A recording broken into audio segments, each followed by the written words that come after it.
एक बार एक छोटे से शहर में एक पुराना सुनसान घर था जो कई वर्षों से खाली पड़ा था।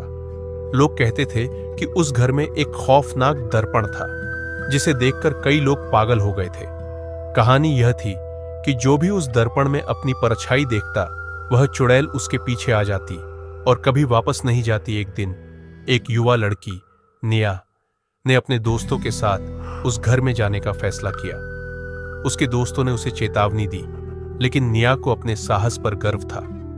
जब वह घर में दाखिल हुई तो सन्नाटा उसके चारों ओर गूंज रहा था।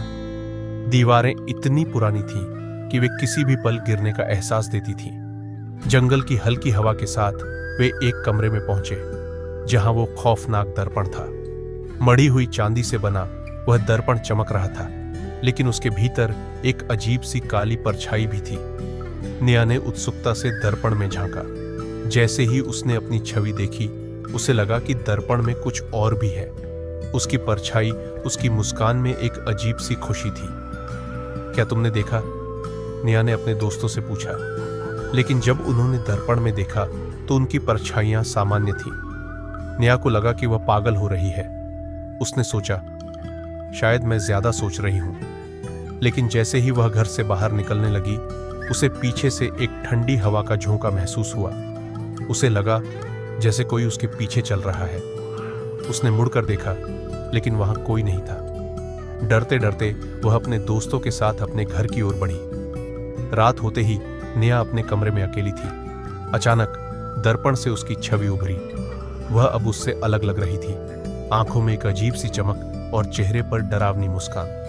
वह चुड़ैल बोली, मुझे तुम्हारी जिंदगी चाहिए। निया घबरा गई और दर्पण की तरफ भागी। चुड़ैल ने चिल्लाते हुए कहा, मैं तुम्हें छोड़ दूंगी।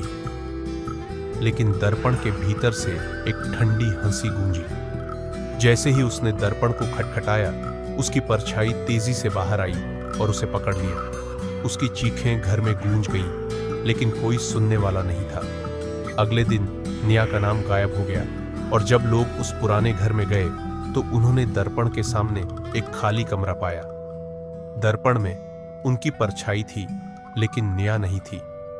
अब लोग उस दर्पण के पास जाने से डरते हैं, क्योंकि कोई नहीं जानता कि वह किसका इंतजार कर रहा है। हर रात जब हवा चलती है तो लगता है जैसे दर्पण से कोई कह रहा हो, मुझे तुम्हारी जिंदगी चाहिए।